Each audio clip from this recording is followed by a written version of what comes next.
look, you just toggle it over just like all the other Toyotas. You have it set up for something else. Brian's not driving, so I'm driving, and I care about fuel mileage. But this is functional. Craig, this is helpful. You meant that as a jab. I think that was a compliment. Okay.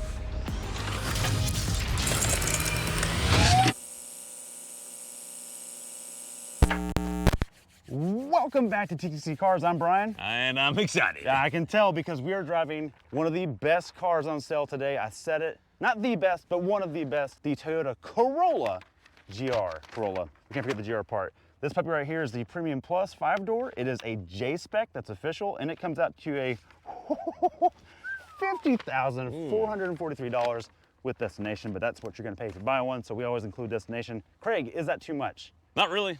I think you're wrong. I think it's a little too much, but this is the very top tier. It has the forged carbon roof. It has vents on the hood, and it has an automatic 8-speed transmission. That's the thing I'm actually kind of curious to review here today.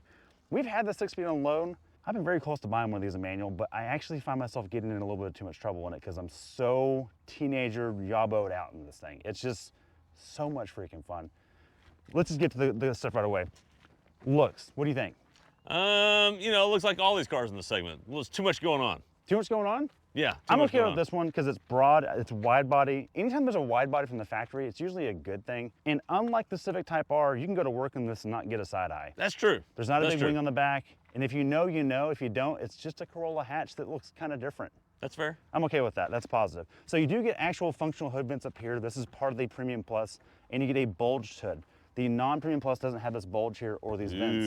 I'm kind of into it. I kind of like it. The core is $40,000 with a manual transmission, $42,000 with the auto.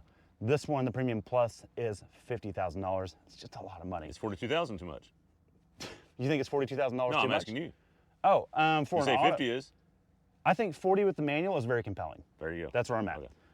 GR badging up here, lots of intercooler space, even though there's a beam right here that's not intercooler, the bumper's actually there.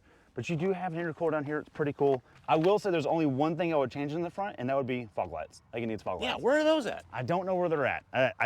They just lost. Does the WRX have fog lights? Might make it better. I don't know, more on that in a minute. I don't know. Well, actually, real quick, the GR Corolla concept we saw in Chicago has the rally lights. Yes. Why is that not an accessory option for like $1,500 from Toyota? Yeah. Would you not check that box? Yeah. I'd pay $43,500 for a manual with that for sure. Okay, come on down the side. More heat extraction right here. You have the 18-inch wheels. These are forged. They're actually really light, and they're very, very strong, which is good for rally use. And these are the Michelin Pilot Sport 4s. This is kind of a 300-ish tread wear tire. Very sticky, very grippy, very quiet. I like this tire a lot. I'll be honest, wish it was less grippy. Really? Yep. Okay, I wish it was a little more playful. We did get a little rotation on pavement, it's okay. I think it's a good tire for it. 235/40 R18 up front, and also a functional heat extractor right here because it's a wide body. I think it looks really cool. I do like that all the things are functional, like everything's... Yeah. There's no line here. Yeah. Civic gives you a bunch of scoops that don't do anything. Not the case here, legit. Yeah. Up top, Craig, forged carbon to save some weight up top and add some rigidity. And it looks cool. It does look cool. It's legit. I'm glad they did not paint that. Good job. On the back fuel door, oh, it's made in Japan, which means there's a button. And it is a traditional fuel cap, which is kind of silly. Premium unleaded fuel only, not recommende. Interesting, only. because we know that's another lie, but whatever. We know that wideband doesn't need that. Also, GR4 right here is a homage back to the all-drive Corolla of the 90s. I like they're leaning into the right places on this. Pretty cool. Normal Corolla stops right here. This one has a wider rear track. It goes that far out. I like the functional bodywork. This isn't just to look like a tacked on wide body kit. It needs it because it's all-wheel drive. Now, more importantly, check out the exhaust, Craig. 1 real tip, 2 real tip, 3 real tips.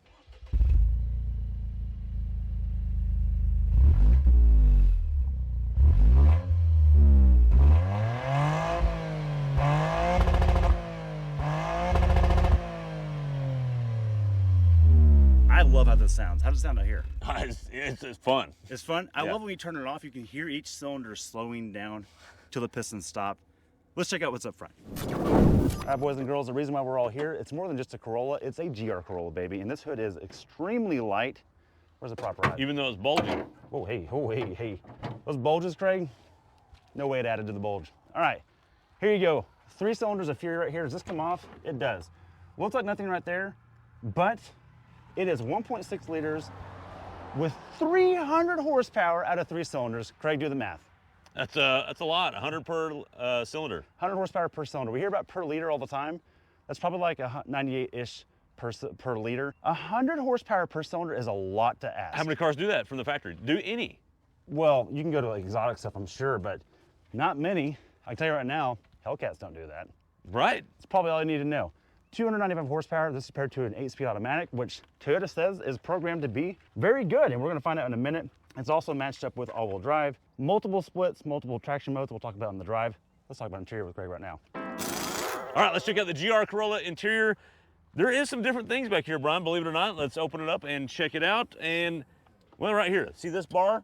Oh, man, look at that thing. Well, yeah, what that does is when you fold down these rear seats, hang on. I can help with that. Do that real quick. Let me pull this out. Yeah, so now you can't put stuff. And that's kind of the theme of this car you're gonna see as we go throughout. It's ergos, look, it's a hatchback. That's it. $720 to not put your luggage back here.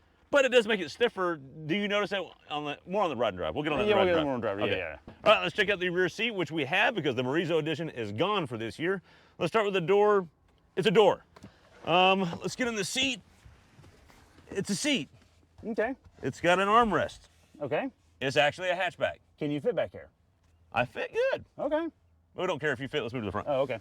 All right, let's check out this door. It's a door. Oh, yeah. It holds bottles. I will say, Brian, I wish it was a little bit bigger because we'll talk about, this is the thing with this thing. I'm kind of joking about it. It's a hatchback. It's a hatchback. Because they didn't do anything else. If Honda made a hatchback, Subaru makes a hatchback, they give you all kinds of functionality. Well, hang on. You're talking about the Corolla part, not the GR I'm talking about the part. Corolla part. Okay. I got to touch on it, though, because Okay, it's part of this car. And that is that you get in and there's no armrest, which, whatever. Yeah, that is a big whatever. call. Okay. And then you get two cup holders. Hold on, not whatever. There's room for an armrest. That's what I'm They just saying. didn't do and then it. there's no, there should be more cubbies. You put your phone here, you always turn on the heated seats. It never charges. Oh, well, that's why you get the Core Edition. You don't have heated seats. There's not a problem with the seat. It's actually It's pretty nice. actually a pretty cool seat. think I it's do like it. Bolster well, and one thing on the premium you get is the red stitching on the doors. Like and the red steering wheel. stitching. Yeah. I do wish these seats were more adjustable, but it is what it is. Yeah, but I bad. do love these Toyota gauges. Look, it's the Toyota corporate themed gauges, and they all worked. There's no problems there. And this is in normal mode, so let's put it in sport mode. And Oh, there's a valve exhaust. sport, yes, the exhaust changes a little bit, and we get a different gauge. And actually, this is actually really helpful. This tag goes up top. So when you're in manual mode, which you're gonna need, more on that in the ride and drive, you can actually see it flash yellow or red, so it's time to shift. And that's nice. I like that a lot. Let's go back to normal mode. And then you get just a normal gauge, and you can, look, you just toggle it over just like all the other Toyotas. You have it set up for something else. Brian's not driving, so I'm driving, and I care about fuel mileage, and more on that in the ride and drive. We'll talk about that in a minute. But this is functional. Craig, this is helpful. You meant that as a jab. I take that as a compliment. Okay. And then the Toyota infotainment, which works. It's interesting that it doesn't take up the full screen, but it's a Corolla. Nobody really cares. This part works. I do like, Brian, that this steering wheel is, your thumb falls in the right spot. Right. The paddles work right. All the controls work well. And I like that it's not a square bottom. Can I just tell you that? It's like old school. Thank you. Just give me a steering wheel. I don't need a square, so that's nice. I'm with you. Also, there's no noon marker. How do you know where noon is? Yeah, because you got this pointing down, so you're fine. You don't need a noon marker. Oh, we're not off-roading. Okay. The biggest problem with this, though, before we go on the 0 to 60 time, is this right here, Brian. This thing's cool because we can do the torque split. Wait, you talking about the gravel? This is the torque split, but this that's a good this thing. right What are you here, this talking about? gravel, it says gravel. Give me more gravel stuff. I need a little bit more suspension. I need a little less ground effect, so I can actually take it on a gravel road and be an idiot like this thing's capable of doing without damaging it. That's my problem. Let's drive it so I can pick that apart. 0 to 60. All right, we're in the GR Corolla 8-speed auto, which we think is possibly better than the WRX CVT. Oh, well, okay. We can lead them on. It's better than that. All right, ready? Yep, launch control. Hang on. I got to stand on the left foot. Yep. I'm not going to talk about it because we have a whole clip. Traction control off. Paddles for a second. I got it. Ready? Yeah, okay, ready. Do it. Yeah, I'm ready. Go. That's it. Shift it. Okay.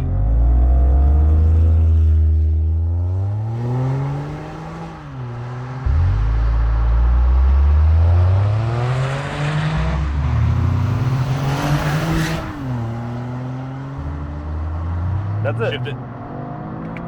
Okay.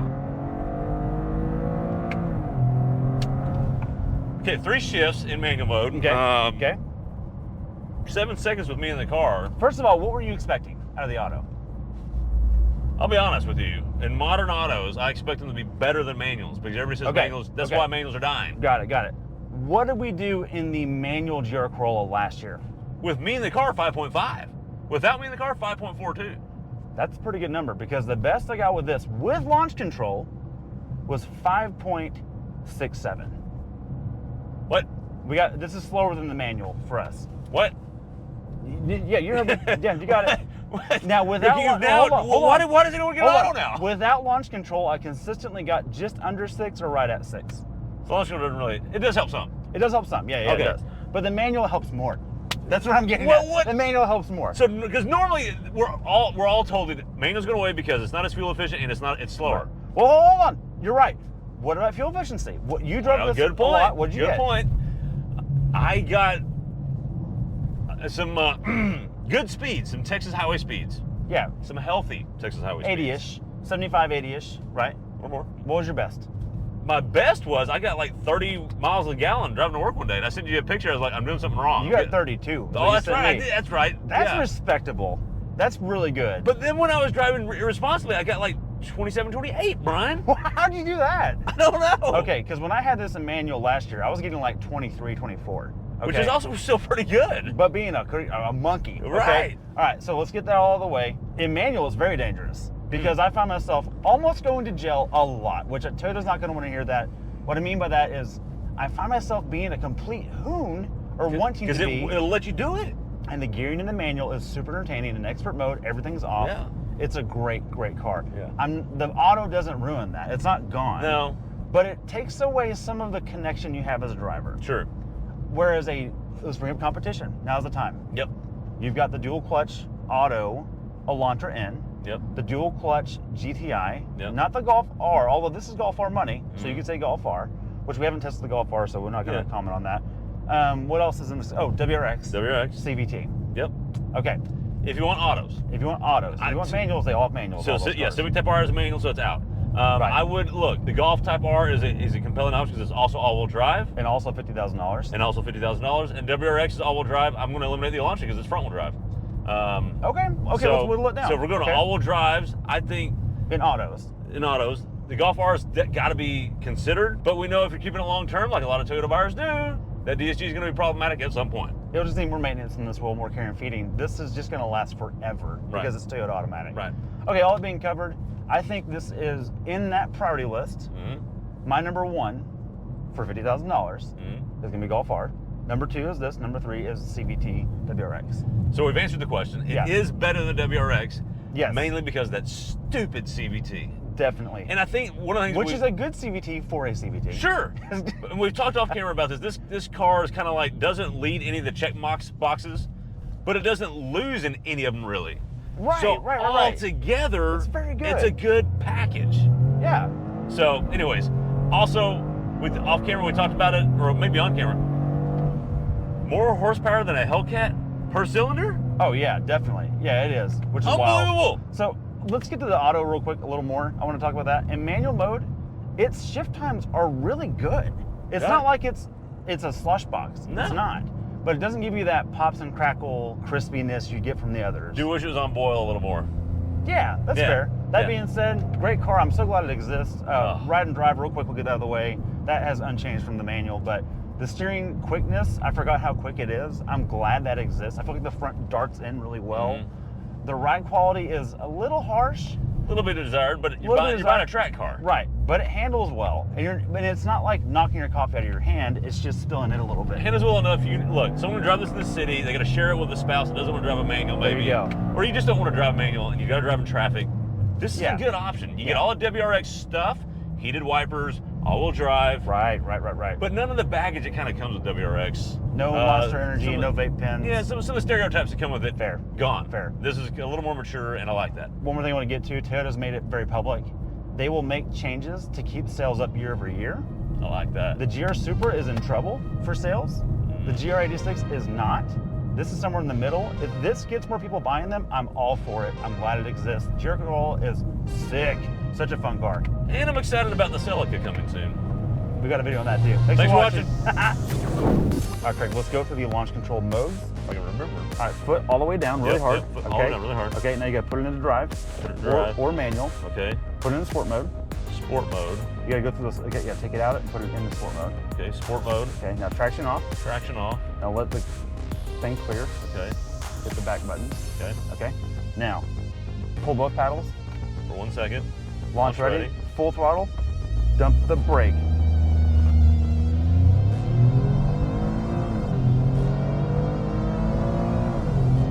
That's it.